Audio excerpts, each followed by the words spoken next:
Hello, welcome to the JimRPG Show. It's June the 26th, 2020, another huge week of news, and we're going to start off with the sexual allegation stories that have rocked the gaming industry this week. We'll also talk about the Cyberpunk news that just came out last night, overnight, and then we're also going to have some news about Facebook and Microsoft teaming up. But first, let's get to the sexual allegation stories. They've been leading the headlines most of this week, and we're going to try and piece this all together. There were some other workplace harassment issues at IGN as well, but we're going to start off with Chris Avellone and Bloomberg. Jason Schreier at Bloomberg wrote that video game industry rocked by outpouring of sexual misconduct allegations. So there have been some sexual allegations aimed at Chris Avellone. Chris Avellone is the writer of Knights of Old Republic and Pillars of Eternity. So he's very well known in the industry. A lot of people buy his games because of Chris Avellone. And a lot of women have taken to social media to talk about Chris. And so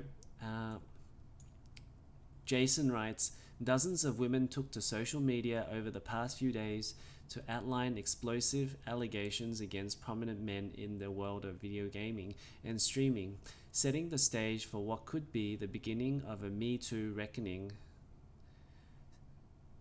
for the $150 billion video game industry. So one of the accusers was Carissa, and Jason writes, on Friday evening, Carissa accused Avellone of getting her blackout drunk and trying to sleep with her, calling him an abusive, abrasive, conniving sexual predator in a thread of messages on Twitter.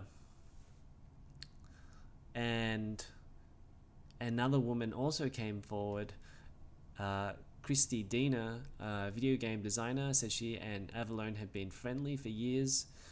When they met up at a convention in Melbourne, which is where I'm from, in 2013, she went out drinking with him and a few other friends, she said in an interview, and he was continuously buying drinks for the group.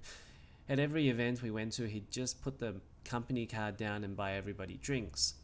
The two of them went back to her hotel room, Dina said, and that the next thing she remembers is waking up next to him with no clothes on.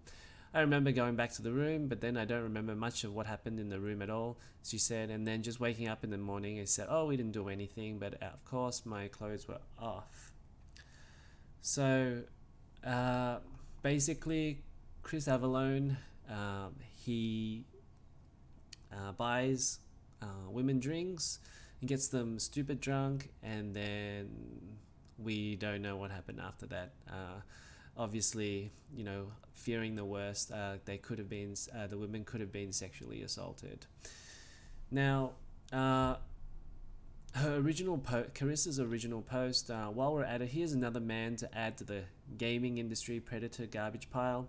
Yesterday was the first time I said something publicly about this, and I'm done being silent. Despite that F-stick in the reply telling me to shut up, I will not. Thread, zero interest in anything from a man who spends so much time preying on young women, no age check, getting them drunk and taking them to hotel rooms, showing up to panels late and wasted if at all, and treating fans, fellow industry so badly he was blacklisted from at least one big con. So this is Chris Avellone, and yeah, I think he's going to get blackballed, at least by his peers in the gaming industry, if not with companies. And we also, there's not just the one or two people. There seemed like a lot of people coming out and discussing Chris. I've never admitted this on main, but he groped me repeatedly at DC 2014 by Pulse. This is Glitter Broker. Every time you or his girlfriend went looking, his hand was on my ass, and he was trying to get me to go to his room. I told him I don't fuck my friends, boyfriends, and to stay the F away from me. Emily Grace Buck writes, don't shut up, speak up. I had no idea about Chris until I saw Carissa's comment the other day, at which point I reached out to her privately with my support. Now allow me to do so publicly. I believe you and I stand with you.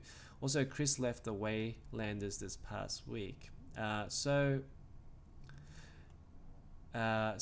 she wasn't actually sexually assaulted, but she worked with Chris Avellone on Waylanders. And for the record, I'm the lead writer of Waylanders, and Chris only wrote a few quests in the game, which I'm now going to take an extra look at. So Chris also did a lot of this where he would use his name for a lot of other games, and he would do a little bit of brainstorming, some consulting work, and just planning, but he wasn't actually the lead writer. But then he would get a lead writer's credit in the gaming credits because his name was so well known, and he would be able to sell games just off the bat on his recognition of his name. So the other thing was that additionally Avellone has been removed from Dying Light 2 and Vampire the Masquerade Bloodlines 2.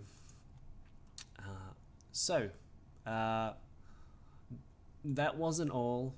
And I believe even Justin Bieber was targeted with sexual assault allegations this week. Now, Angry Joe, who runs a gaming channel on YouTube, a very popular one, he is also being accused of sexual harassment and predatory behaviour. So we won't read the whole thing. I'll leave links in the description below, but you can go and check it out. But essentially, very similar type of case with Angry Joe. He invited a girl up to his room, and then he said, so I get out and walk with him inside. We walk to the hallway, and this is written by the girl Wookie Monster on Twitter. So we walk to the hallway and I stay there, but little Joe himself invites me to sit down, so I'm not standing in a hallway by myself. So I do. Again, I'm assuming he doesn't have bad intentions and didn't want to be that person that says, hey, you trying to sleep with me? I have a boyfriend, when he was just being nice. So I just stay quiet and say, sure. I'm just standing around and he ends up taking a shower and asking me to join him. I laugh and say, you're funny. And he replied along the lines of saying he knew and the offer was on the table if I decided he wasn't joking. I stay standing and keep pacing. He eventually comes out dressed, but he invited me to sit next to him, and I'm like, okay. So I sit at the foot of the bed and he keeps asking if I'm nervous, and I say yes. I thought we were going to leave and it's a bit weird. He says there's nothing weird. I'm just waiting until they get the table to put me at ease.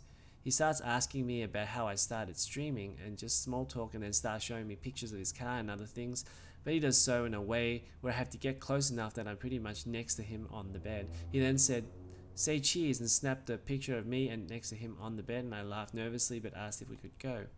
He said yep, got up, called little Joe to tell him we are leaving, and we went downstairs and got in a cab. So if that's not obvious, that is clearly very Joe is trying to coerce this girl into sexual advancements. So she was obviously very uncomfortable with all of this, and doesn't seem like he took the hint very, very well. But the other thing was that Angry Joe came out with a statement about this, and that he contacted his lawyers to make it a legal matter, and that he issued a cease and desist letter to the girl, and then she ended up taking that post which she wrote on Medium.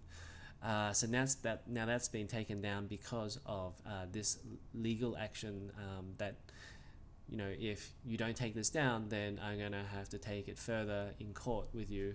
And so I guess she didn't want to go to court about this, and then she just took the post down. So that is one way where the rich people, well, I guess people who are well off can use the legal system to silence the people that want to bring something public. So the problem I have with Angry Joe's statement is that it clearly leaves out a lot of things from Wookiee Monster story. In Wookiee Monster story, it's very detailed exactly what actually happens. Like she sat next to him on the bed. He asked to be for her to join him in the shower, but he clearly leaves this out in his statement of the story. So he says, here are the facts. This person approached me and my colleagues, okay? And then, okay, so here we go. After my panel, we met up with my friend Other Joe, and we all traveled together to the hotel, where she chose to wait while I showered and got ready for the dinner. At no point did anything improper happen. I never offered or suggested sex. No, but you asked her to go into the shower. See, that's how they twist these type of things to imply that they did nothing wrong. Kind of like when Lance Armstrong says, I never failed any doping tests. It's not that he didn't fail doping tests, it's just that he didn't want to say I didn't take drugs. He clearly did take performance enhancing drugs. He just decided to word it in a specific way that he's not completely incorrect. So that's kind of what Angry Joe was doing.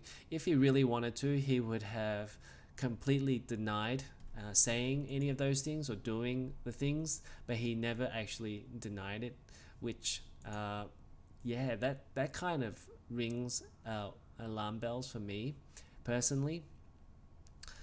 She says, in her post, she claims that she believed that I was pressuring her for sex. This is completely untrue. I never suggested sex. I never spoke about sex. I never touched her inappropriately. She is a grown-up and we were out in public and she could have left at any time. Yeah, but that doesn't respond to like exactly what happened when you're sitting on the bed together. So that's my take on it. Maybe, he wants to elaborate and that's fine. But right now, that just sounds like he used illegal means to silence somebody because he can, right? Because he wants to he knows he's got the money to take this case legally against somebody who most likely doesn't have the money or legal means to do so. Okay, so he's willing to take that gamble, and who knows, maybe later on there'll be some sort of class action lawsuit that takes on Angry Joe when enough people get together and they take on Angry Joe. But look,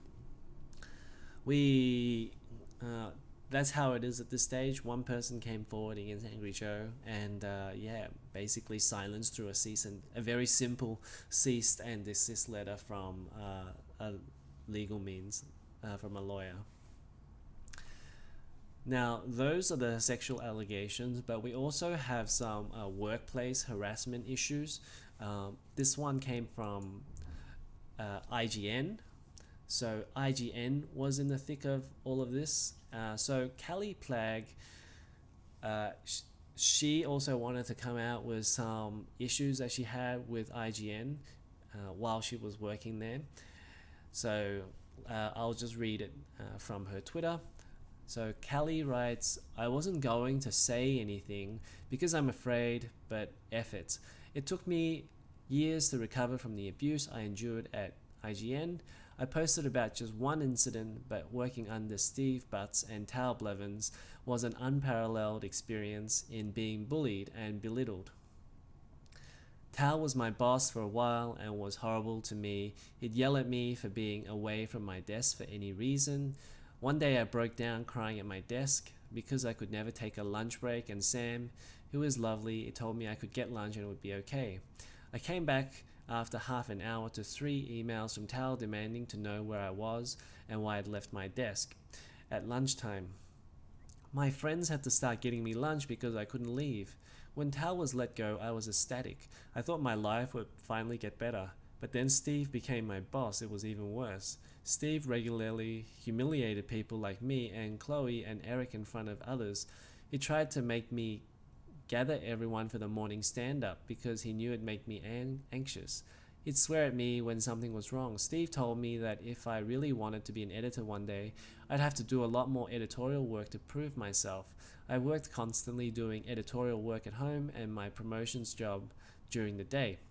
When I reported my harasser to HR, Steve threatened me. He told me he just wanted it to be all over and that I should just talk it out with him. He would bring me into rooms to intimidate me.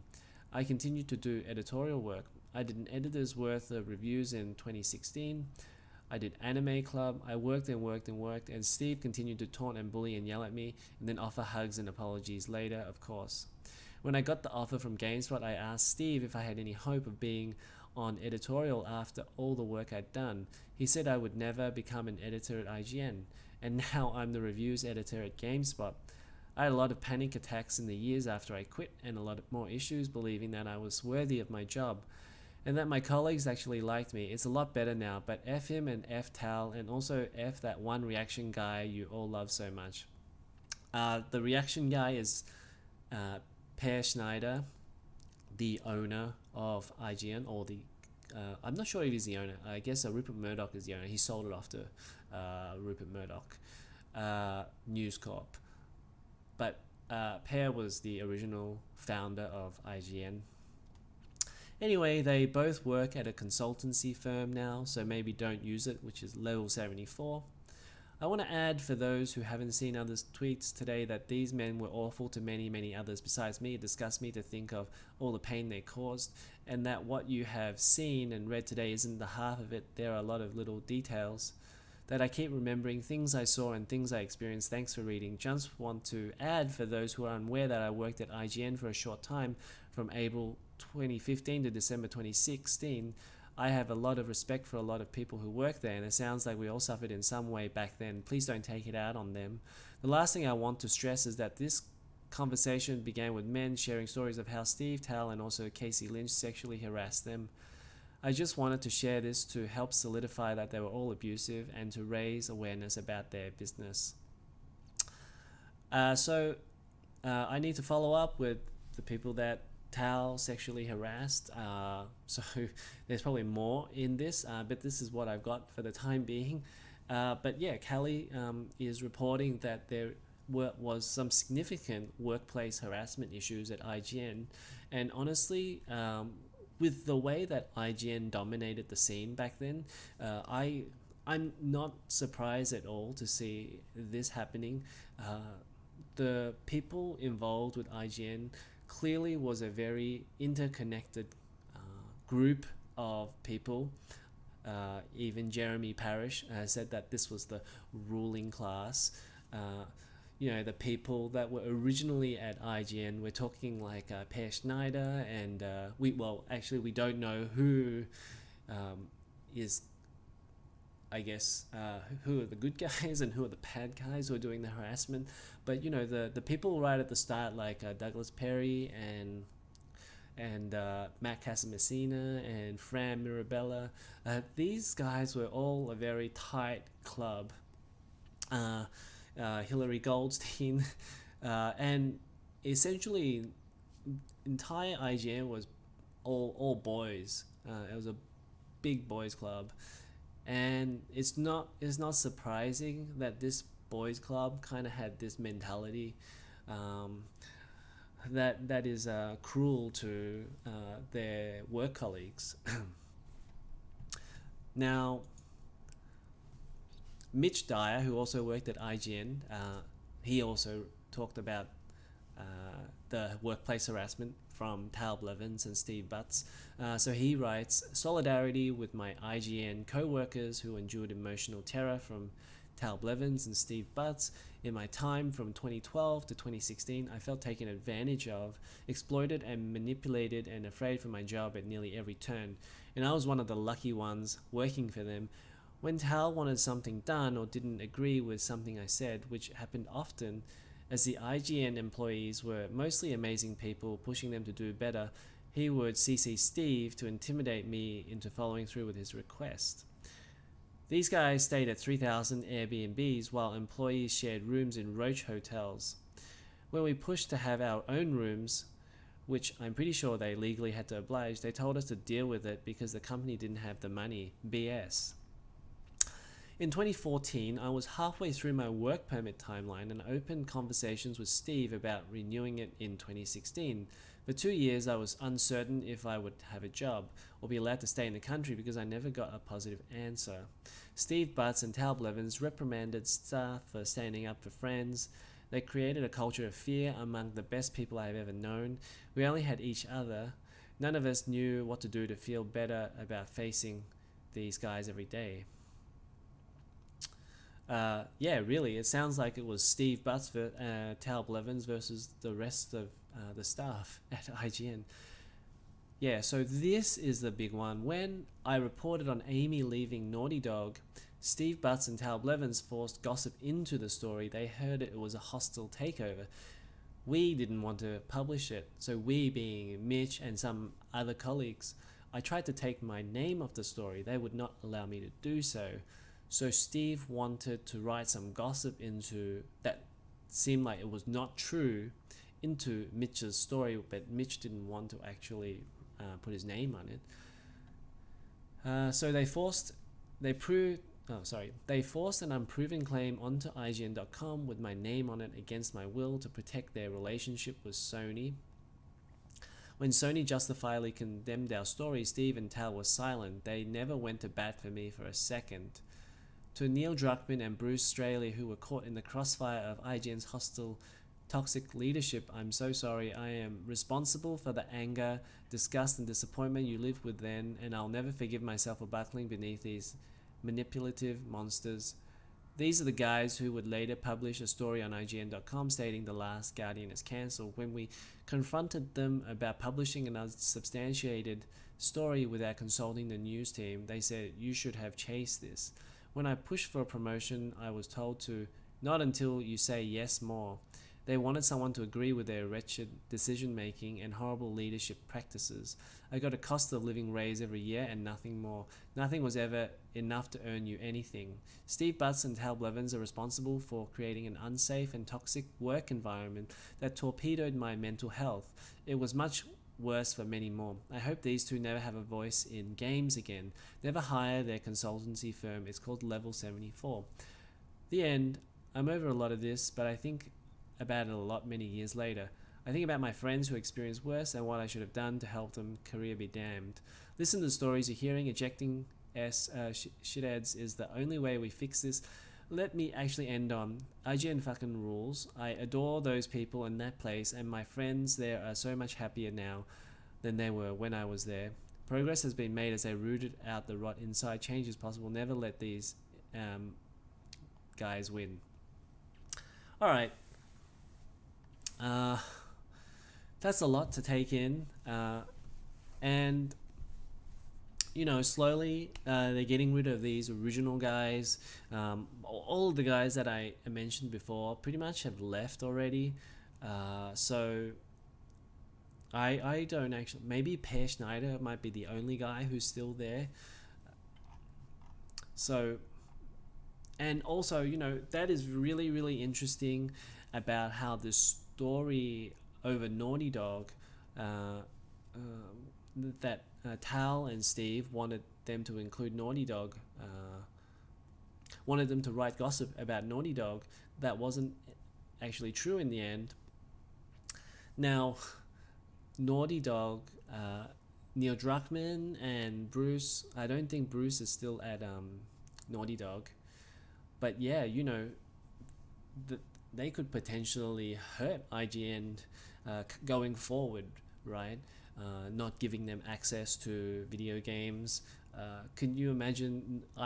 That's exactly what Sony probably needs to do for a little while, just to make IGN understand, you know, this is not acceptable, right? Whatever it is, whatever punishment it need to be, there should be some sort of punishment for something like this. A lot of the industry also came out to talk about these issues. So Neil Druckmann responded to Mitch's tweet, and he said, "Wow, dude, not gonna lie, I was angry for a long time about this. I appreciate you putting the truth out there. Please know I don't hold a grudge and wish you the best. Sorry for what you went through." And Bruce Straley said a similar thing. I'm not sure if I have don't have his tweet right here with me right now. Kat Bailey, who also worked at IGN for a little while, but mostly I associate her with 1UP, and she works at US Gamer now. She says, I remember hearing morale was really low at IGN during this period and figuring that it was just Ziff Davis being awful. I'm so sorry for Eric Zapp and everyone else who had to deal with the emotional terror by Tal Blevins, Steve Butts, and the rest of that leadership. I'm really glad that things seem better now at IGN. Healing can take a long time, but positive steps are being made. Eric Martin said, Tal forced me out because I wouldn't take his BS. When I tried to work with him and figure out how we could move social forward even more, I was told I was done. So many people left because of that man. Okay, and Alana Pierce says, a lot of people coming forward about sexual harassment assault in the games industry today. I just want to say, in way too many cases, I have seen people who claim to be outraged by this behaviour continue to 100% support those they know are doing it until it's public. Basically, you've got a lot of people who are really uncomfortable just doing their jobs at all, because your big Twitter allies would prefer victims either leave or suffer in silence because it's easier not to rock the boat. F off and be better. And she's totally correct. And that's kind of the point that I want to end on. There's a couple more stories, but with these sexual harassment issues, these workplace harassment issues, people need to speak up about these because otherwise these things just won't go away. A lot of this gets protected by the ruling class, I guess you could put it. The people at the top, the leadership, they feel like they can use their power to silence people. And we just need to all come out at once and say these things are not acceptable. And you need to hold these people in leadership positions accountable, because people are just sitting in silence, not sure whether they should say something. And I'm sure they're probably not the only ones who've been subjected to some of these things, these workplace harassment, sexual harassment issues. And a lot of other things are coming out. Now this seems more like a private issue than actually a public issue, but Assassin's Creed Valhalla creative director Ashraf Ismail, game director of Assassin's Creed 4 Black Flag and the upcoming Assassin's Creed Valhalla, he also had some allegations, and he's going to be stepping down from his position for a while. So he's taking leave of absence. He's not fired by any means, but he says that over the weekend Ismail was accused of cheating on his wife and lying about his marital status as part of a fresh wave of Me Too allegations in the games industry and elsewhere. So this isn't really to condemn him as such. It's more that there's so many of these issues just this week alone. So who knows what's going to happen in the next week or so. I feel like this could be a reckoning for the games industry. There's probably going to be more people that are going to come out and speak up because other people have done so already. And just one more, Ubisoft deeply concerned with sexual assault allegations against multiple employees.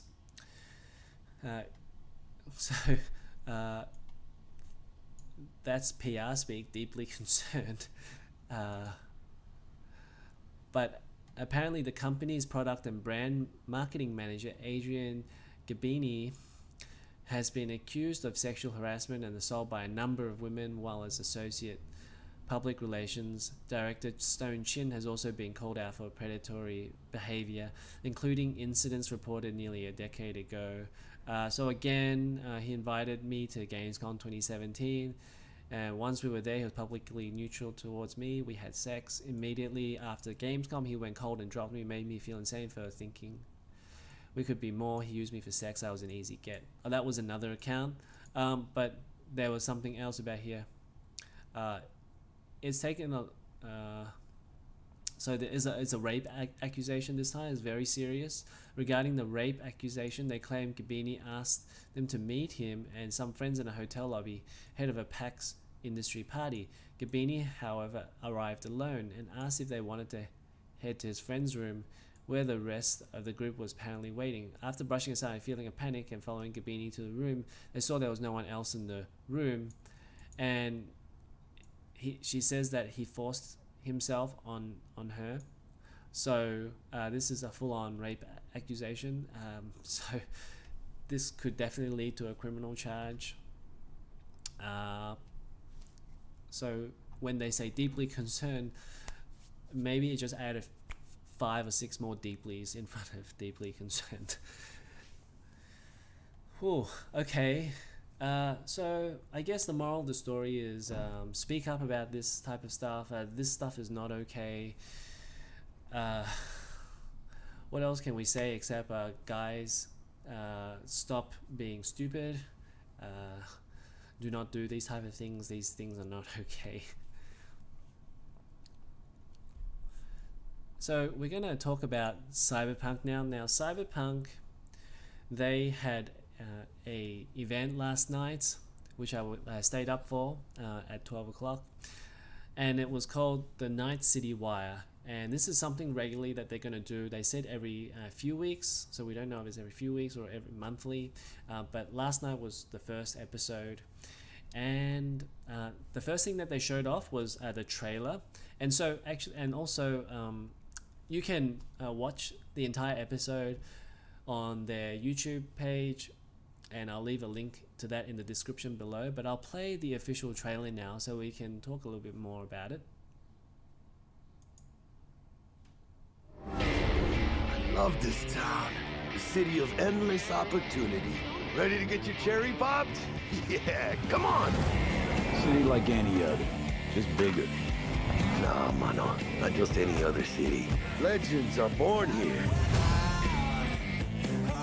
The major leagues. We're only here because Dex is pulling the strings. Doubt that puts us in the same league as them. But we are. They just don't know it yet.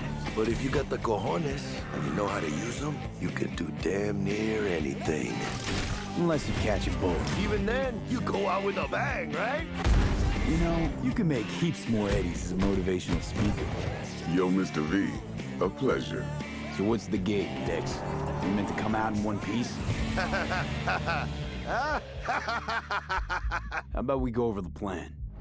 There's this prototype tech, a biochip to be precise. Jobs to grab it. Guessing it belongs to a court. Arasaka. We're robbing some heavy hitters. Thought you could blackmail me, fucker? High risk, high reward. First rule of the afterlife. Ka-ching, baby. Goes without saying, we do this on the hush. Ideally, no bodies, not a one. Sounds simple enough. He's lead, assholes! Is it gonna be dangerous? Don't you worry, mi amor. We're bulletproof. Get your ass moving now! What the fuck just happened in there? Can't stop digging Night City. Fucking major leagues. Happy now, Jackie? Yep, I fucking high! Time to bail! Oh my god, we're so fucked.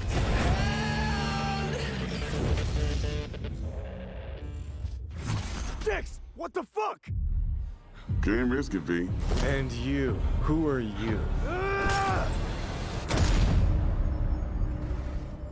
Fuck.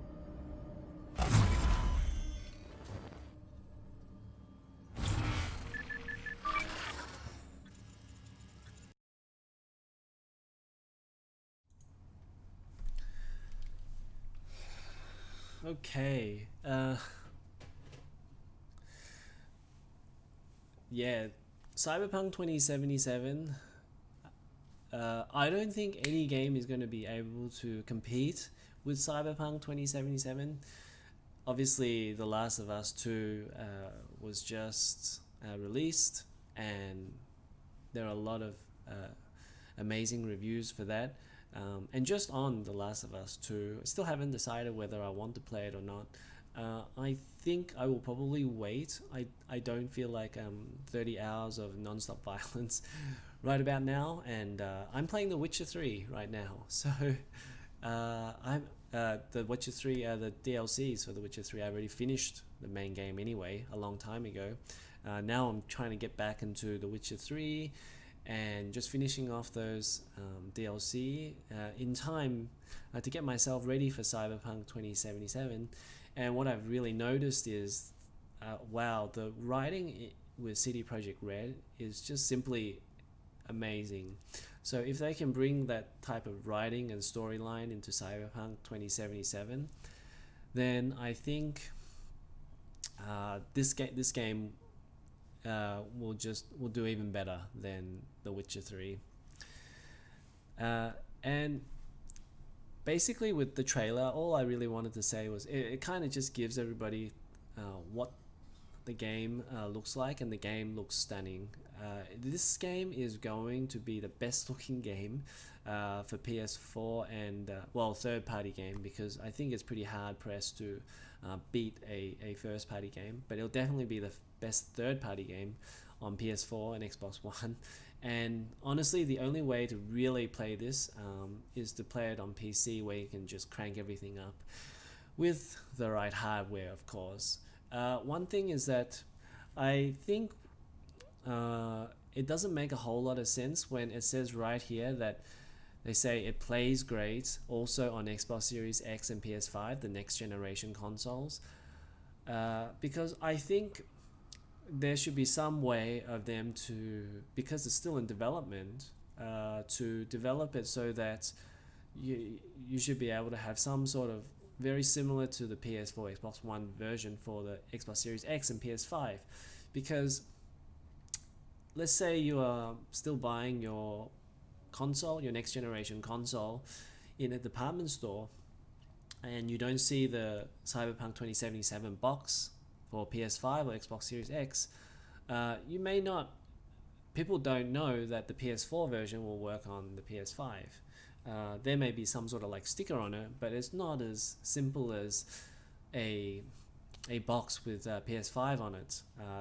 That would be a no-brainer purchase, right? You would just go and buy the console and buy the PS5 version. So I really, like, it doesn't make a lot of sense to me that they don't just literally put the PS4 disc inside the PS5.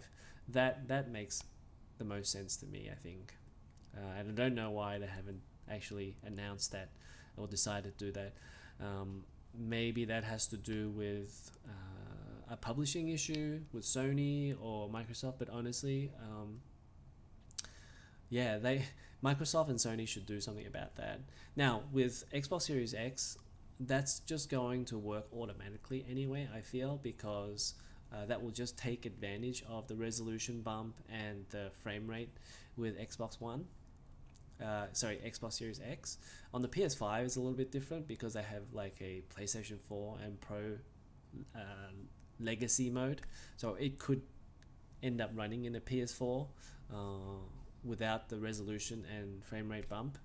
So we don't know how it's going to work on PS5, but Xbox Series X definitely should, the resolution bump should work automatically almost. Okay, so but anyway, Cyberpunk 2077, it looks simply amazing. There, when you look at the difference between a AAA game and say a B tier game, it's so obvious. Like, there's so much detail in every scene, in terms of the lighting, the textures, the amount of work that's actually being done to every single area, and the fact that this is an open world game, and you can see there was like a outer world, and also like the city area where most people are living in, and just the amount of detail that needs to be put into something like this. Even this character here has tattoos on their, somebody had to draw these tattoos to create this guy, and how many of these characters are in the game, that it's simply mind-boggling how much detail is in AAA games.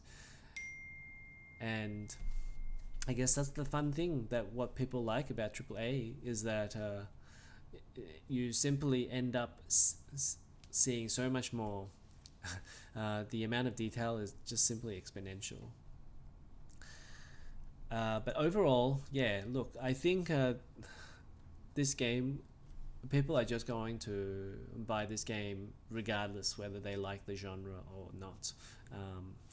There are very few AAA games out these days, and it seems like there's a lot of customization because there's also a role-playing game as well. I just see that everybody is going to buy this no matter what. It's not as simple as The Last of Us 2 because that feels like it's more of a linear storyline, whereas this still has the open world aspect that people can kind of explore at their own pace. So a lot of journalists were also able to play this game as well before their show, their YouTube show last night or Twitch show last night, and Kotaku wrote about their experience. This was from Ian Walker, and I've just highlighted some important points that he made about Cyberpunk 2077. So he says, at first Cyberpunk 2077 didn't feel cyberpunk to me. Sure, developer CD Projekt Red nailed the grimy future that often accompanies the setting, but it felt artificial. Yeah, so that was one of the things that I was a little bit concerned about watching the very first 45 minutes of the game from last year, E3, versus, I think it was E3 anyway. They had like a showing last year. And I was a bit concerned that that 45 minutes of gameplay looked more like a GTA clone set in the future. But he goes on to write why he doesn't think it's Cyberpunk, because he says that he had an interaction with a character called Serto as a multi-bodied fighter. So you really have to play the game and to really understand like the setting. And if there's anything I trust about CD Projekt Red, it is probably their writing. So if you're after a similar type of nuanced and detailed storyline like The Witcher 3, yeah, I think Cyberpunk 2077 is going to deliver on that. He writes, apart from aesthetics, a major aspect of character creation concerns V's origins. Cyberpunk 2077 offers the player three distinct backgrounds: the street kid from the School of Hard Knocks, the lone wolf nomad from the outskirts of Night City, and a privileged corporate officer at Arasaka, one of the most successful and powerful mega corporations in the game's world. So remember, Cyberpunk 2077 is actually a pen and paper role-playing game, and a lot of their lore is already taken from the RPG game, and seems like you get to play as three different type of characters, but they're going to influence the type of conversations that you're probably going to have and your conversation choices. Cyberpunk 2077 is a first-person role-playing game that's a little bit Deus Ex and a little bit System Shock, with the conversation systems of Fallout and the open-world randomness of Grand Theft Auto thrown in for good measure.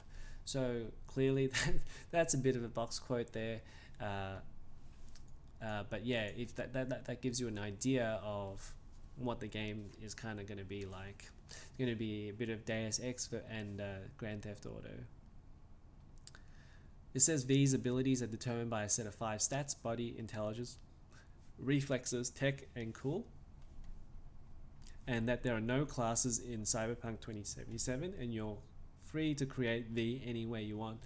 I guess kind of like Geralt in The Witcher 3, there was really no class for him, and you could do whatever you really wanted to based on the skill tree.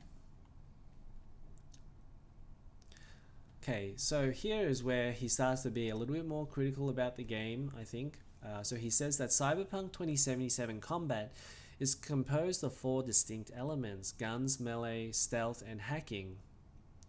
The melee system includes light attacks, heavy attacks, blocking, counters, and dodging, all of which require careful management of a stamina meter. So it feels a little bit like Dark Souls, in my opinion. And this is where I'm a little bit concerned. So it says the combat has 4 elements. Now, guns make perfect sense in first person in a first-person shooter view. That's probably the best way to do guns. That doesn't mean third person can't do it. Third person definitely can do guns if you look at, say, like the Uncharted series. But guns make sense in first person. Now melee, to me personally, that rings a little bit a few alarm bells already, because in melee it's a little bit harder to judge the distance. Obviously after a little bit of trial and error, melee could probably work. But we've kind of seen in games like I think there was a Kingdom Come Deliverance game that was a first person melee, and it was okay, but like it didn't look great, and that could be a bit of a concern, I think, for Cyberpunk 2077. And Ian also writes that I've always found stealth rather awkward in first-person games, and Cyberpunk 2077 struggles with it as well. I never knew if I was hiding properly thanks to the limits of my perspective, which led to several instances of alerting off-screen enemy guards despite thinking I was safe behind a box or automobile. Yeah, that's going to be really hard. Like, how do you actually stay put and then turn your head to look around the corner, for example, or lean out when you're looking around the corner? I think that's going to be tricky for Cyberpunk 2077. And he also writes that hacking was similarly frustrating. By holding a button, your view shifts into one that shows which nearby objects can be hacked. So I think this hacking, maybe you're actually pausing the combat and you're selecting things on the fly. I don't know how well that is going to work as well, but it seems like with the four elements, maybe the guns is probably going to work best, and the other three are just going to be left behind a little bit. And that's where my concern is. If there's going to be 4 elements, they should all be strong. And honestly, I've said from day one that Cyberpunk should have been a third-person game, and I still think it should be. I'm not saying I know better than the developers, but for me personally, third-person games make more sense. I get a little bit motion sickness from first-person games, so I prefer third-person games anyway. But even still, like, I find first-person games sometimes a little bit limiting when you have to do other actions other than guns. So here, like melee, stealth, and hacking, it's harder to do these type of actions.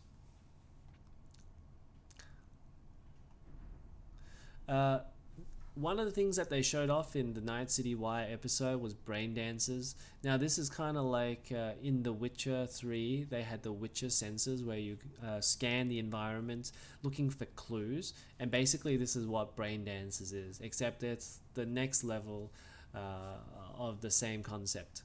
So brain dances, so he writes, brain dances are like virtual reality on speed in the world of Cyberpunk 2077. They're essentially recorded memories that can transfer every emotion and sensation to a viewer when played back. In the training example that served as the feature's tutorial, a street tough robs a convenience store and then gets shot in the head, leaving V a shivering mess upon her return to the real world. Yeah, so in the episode they showed you how the brain dance actually worked, where you're actually going into the person's I guess consciousness or their body, but you can also move around in the environment to look for clues, for example. So you could look on the TV monitor to see if there is a enemy coming up from behind you, and then perhaps you can see the identity of that person. So that's kind of how it works. Very similar to the way the Witcher 3 sensors work. And honestly, like, I don't think the Witcher sensors was actually all that good of a system because of just how often you had to use them, especially for the mainline quest. That was probably one of the most, I guess, annoying things of The Witcher 3. So I can't believe they actually showed that in their first episode of. And, you know, as I was watching the stream, everybody on the chat just had the snooze emoji. So I don't think I'm alone in saying that this was not the right thing to show on the first episode of the show. And I think that's about all that I have highlighted, and I'll leave a link in the description so you can go and check that article out. Now, they also announced that Cyberpunk will have Edgerunners. There's a new show, an anime on Netflix, and it's called Cyberpunk Edgerunners. And so it's set in the same world but different characters to Cyberpunk 2077, the game. And it's kind of like to introduce you to the world. The only problem is that it's going to be released in 2022, and the game is releasing November 2020. So it's still a year or so to go for this, which is really, I mean, I guess there's not much to say other than they're late to actually develop this series. It really should have come out right now so people could understand the world itself. That would be much better, but yeah, there's a new anime show coming to Netflix. Right, so I think that's all the Cyberpunk stuff, and you can watch the episode of Night City Wire. There's more information in that. The host asked a lot of questions to the quest designers and the lead designer of Cyberpunk 2077, and I'll leave that for you to go and check that out yourself. In other gaming news this week, Microsoft decided to let go or step down from Mixer. Mixer is their Twitch basically their Twitch-like platform where people were making streams, doing gameplay streams of their games, and it was pretty infamous at the start because they signed a lot of personalities away from YouTube and Twitch. So I'm not sure if they signed PewDiePie, but they signed Ninja and Shroud, and Ninja was on like a $30 million or $10 million contract, and now because Microsoft is ending the Mixer platform, they become free agents now, so they get to walk away and go to whichever platform that they want to, and they're not beholden to going to Facebook. So Microsoft is basically asking or moving everybody from Mixer over to Facebook gaming. And let me just read a little bit of this article out. I won't read it all. This is from their blog on Mixer.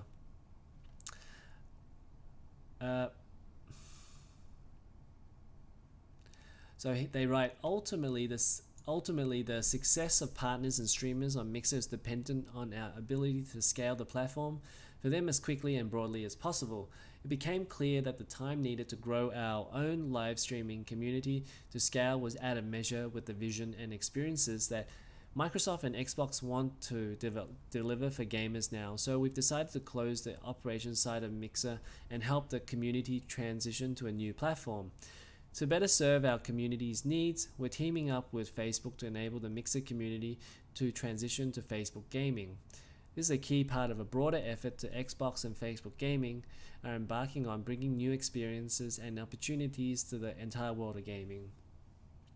Now, Microsoft have made a lot of dumb decisions in the past, and honestly, this is probably just another one of them because, first of all, their new console is not out yet, and they've decided to get rid of their streaming platform. I don't know how dumb you really have to be. I guess I don't know the actual numbers of how many people are on Mixer.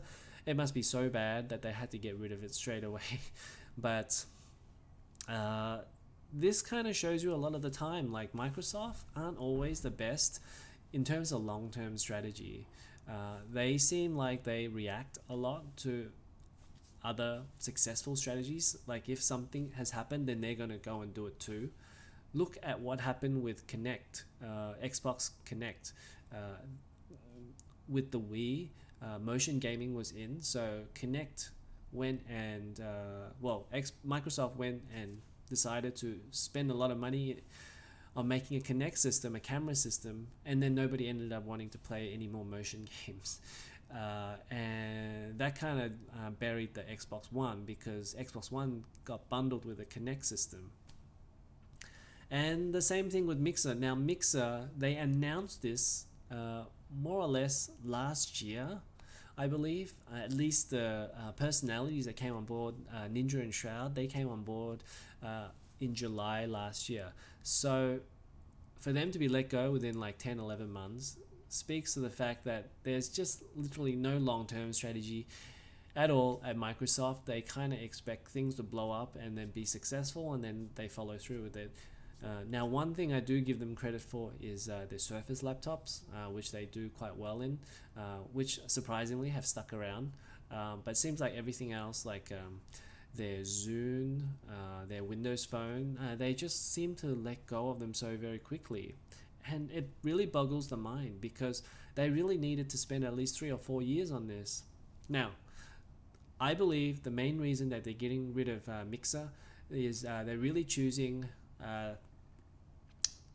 between two choices. One is that they want Xbox Series X to do really well. So the only way that they can do that is to get everybody watching their games being played on Xbox Series X, and Facebook streaming is a more direct way that they can get people to watch. Because let's say you are a regular user and you use Facebook all the time, and if people are watching game streams, they don't have to exit to another platform to go to YouTube to watch. They can watch it straight in their Facebook. And that's kind of what Microsoft is trying to do here.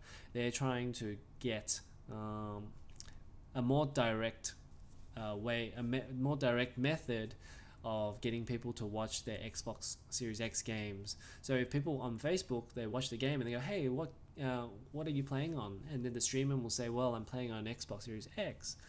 So that's kind of like what they're trying to do here. And I think they decided, do they want to keep Mixer on its own as a separate platform, or do they want success for their new next generation console? So I think already immediately that they're very concerned about how Xbox Series X is going to perform already. That's my only reason why I think that they want to abandon the Mixer platform, because they're desperate. They're desperate for people to watch their games. And as you know, when you go onto YouTube, with the Sony PS5 reveal, that got a ton more views than the Xbox Inside Showcase.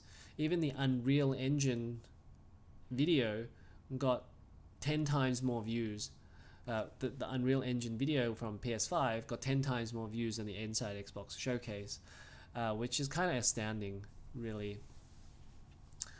So I guess ultimately this is probably pretty concerning for Microsoft. That kind of rings alarm bells to me, that they don't think Xbox Series X is going to do as well as what they thought it was going to be. If they thought Xbox Series X was going to be doing great and it was going to be as good or even better than Sony's PS5, I don't think they would have dropped Mixer, because people would have just automatically gone to Mixer. And this type of thing, it doesn't just happen overnight. This type of announcement, they've probably been working on this for like 2 or 3 months. So this has been on the books now for like maybe since the start of the year, I guess. Well, March-ish. And when you think about it, if Mixer started in July last year, they really only gave the platform 6 to 9 months before they realized it didn't work as well as they thought it would. That's about how much time Microsoft gave their streaming platform, 6 months. Okay, this next story is about Nintendo, and I think I will probably end up doing a bit of a feature article on Nintendo and this story. But for now, we'll just quickly go over it, at least the headline anyway, that from Bloomberg, that Nintendo chills mobile ambitions after Animal Crossing success. And basically they say that Nintendo is retreating from the $77 billion mobile gaming arena after disappointing results deflated once lofty ambitions, ending a multi-year effort just as the market goes through an unprecedented COVID-era boom. President Shuntaro Furukawa proclaimed 2 years ago that smartphone games would be a billion-dollar business with growth potential, building on his predecessor's promise that Nintendo would release 2 or 3 mobile titles each year. We are not necessarily looking to continue releasing many new applications for the mobile market. This is pretty amazing because honestly, with everybody else going third party, Nintendo has decided to stay first party and to develop their games simply just for their own platform. And I think this doesn't make sense, because if you just wind back like say 3 or 4 years to the Wii U era, when they were in trouble, when Nintendo was in trouble with Wii U, they were desperate. They were desperate for some success. And that is exactly why they started developing mobile games like Mario Kart and Super Mario Run. They were from about 2 or 3 years ago. They started coming out around the first year of the Switch. So they were looking to diversify. And we all know that like in business, doesn't matter how successful you are, there's always going to be a rainy day. Things happens in cycles. That's why people talk about diversifying your portfolio. And seems like Nintendo, at least from the president's quote, is saying that they don't have many applications coming out. And I don't really agree with their decision, because I think at some point, for example, if the Switch 2 doesn't work, they can fall back on other revenue sources. So I think I have a lot of things to say about this, even with the fact that, with the mobile market, that is clearly free to play, and Nintendo really can't stand free to play, I think. They don't think that's the way to go for their type of games. They love to, market their games for $60 type games. So even though they've had success with Fire Emblem and Mario Kart on mobile, I think deep inside them, they still prefer to make $60 games. And, the way that they don't actually give any discounts ever for their games until it's like way too late, that kind of tells me that they don't want to devalue their games. And free-to-play games devalue their games, and that's what they're against here. And that's probably why they don't want to follow with the mobile market, because they know it's a race to the bottom.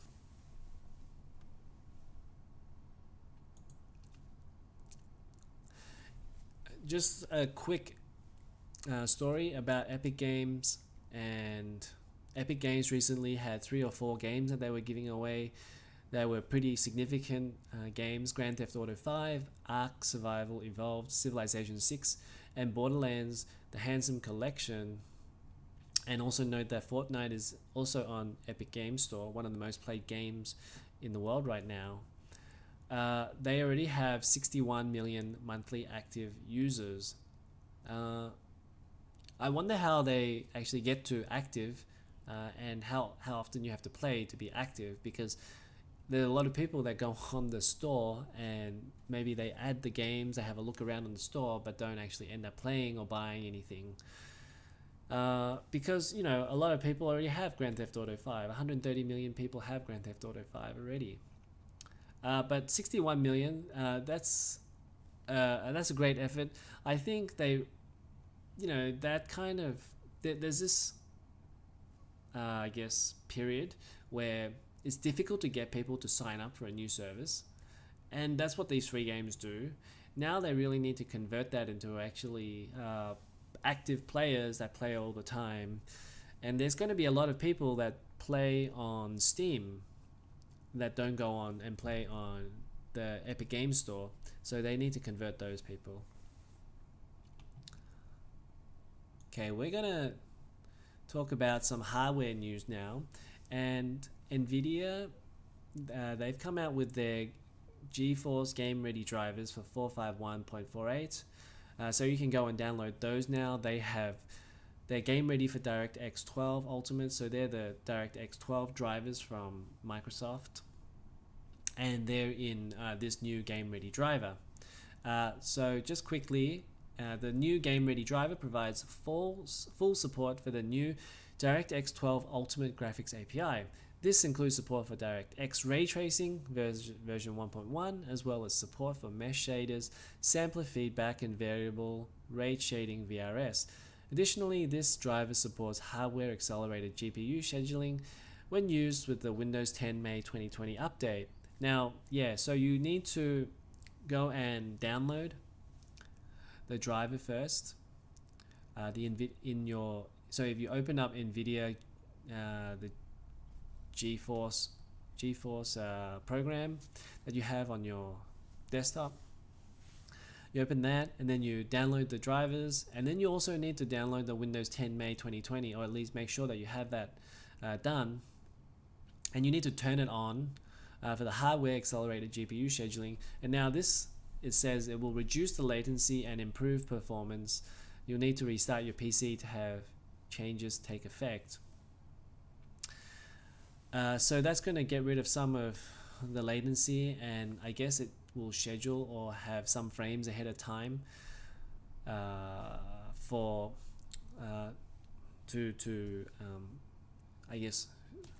frames ahead of time to show on the screen. Okay, so without me having to read all of this stuff, a lot of this has to do with ray tracing, APIs, and coding and drivers in the system. And for anybody that has the latest RTX card, this will probably be the most beneficial to you. It may have some benefit to Pascal, but it's not really sure. Pascal cards, which are like the Series 10 cards, but yeah, it's unknown how well it will work with the Pascal cards, or how much benefit it will benefit the Pascal cards, right?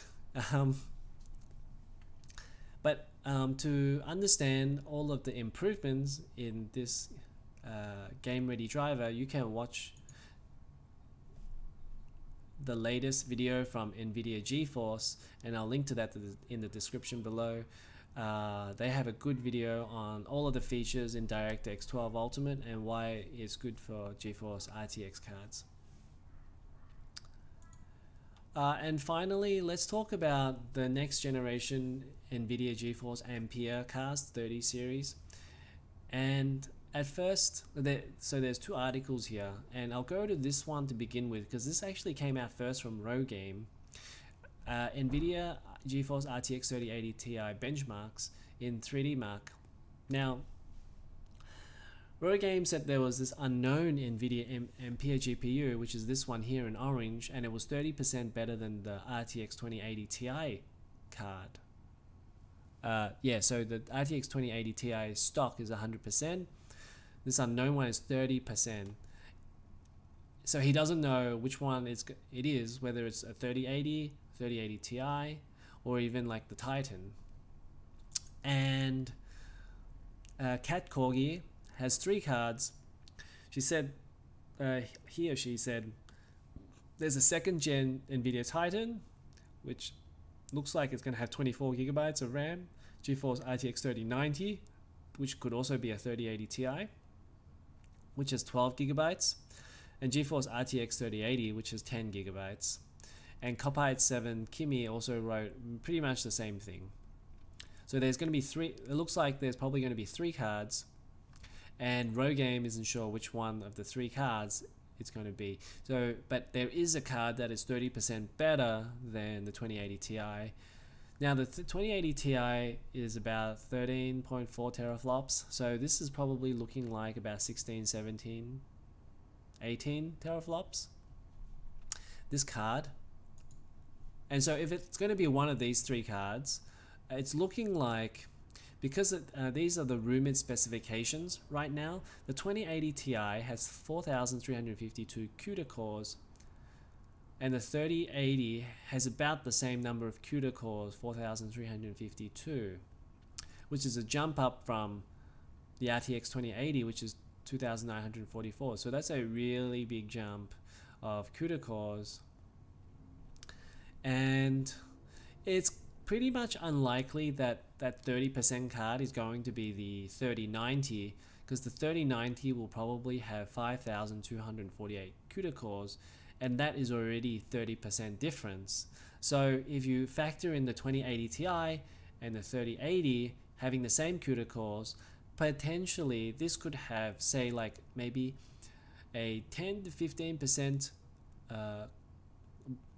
core clock boost, or a turbo clock boost, which would get you the, say, like 15% performance increase.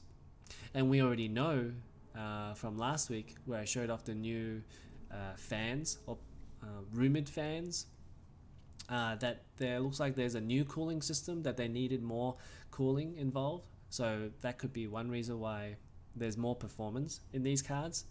So there could be 10-15% in terms of core clock count, and also there could be maybe 10-15% performance gains with the IPC, or the reduced process, going from 12 nanometer to 7 nanometer process. So it's kind of looking like, if this is correct, if this 3D Mark time score is correct, that it's going to be 30% better than the 2080 Ti, then it's looking like that the 3080, this card here, will be 30% better, and the 3080 Ti or the 3090, if it comes out, will probably be around maybe 50 to 60% better. So there'll be another 30% difference between the 3080 and the 3080 Ti. So if you're wondering how that all stacks up, that's probably looking like this is going to be like an 18 teraflop card, 17 to 18, and this will be like maybe a 21 or 22. So the top card is still going to have 21, 22. Now, it looking like that AMD is going to get really close if the big Navi is going to be 80 CU units, and if that's the case, it's probably also going to be around 18, 19, 20 teraflops of power, which kind of makes sense why the 3090 will be about 21 or 22, because they need to take the performance crown, or they want to take the performance crown from AMD. So a lot of these things are lining up. This is a good time for PC gamers when these come out. Obviously with this SSD issue, there needs to be more, I guess, changed in terms of SSD and uptake of SSDs, for them to, I guess, make their game centered around SSDs. But in terms of raw performance, raw graphics performance, PCs are still doing amazingly well. Because if this is 18 teraflops, then your Xbox Series X is about 12 teraflops, and this is just going to perform exponentially better at the same resolution. And yeah, these are good times. Like 18 teraflops is no joke. And you got to think about the price differences as well, because right now the 2080 Ti is still $1,200, and so if the 3080 has the same price as the 2080, which is $700, you're looking at a $500 discount for about, I guess, 30% better than the 2080 Ti. So that's a huge win. $700 for 30% better. Right. So that's all the stories that we have this week. So we're just going to plug a couple of things before we go. We have a Nintendo feature video on our site.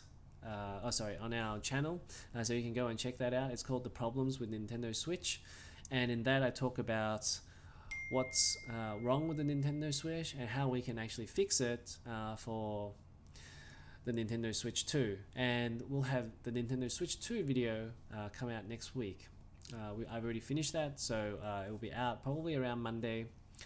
And we also looked at Yakuza, and just as a sort of like a fun video to do, I looked at the 10 tropes or the things that are in Yakuza games that has seemed to be around in those games for a while now, and probably time for them to let those type of things go.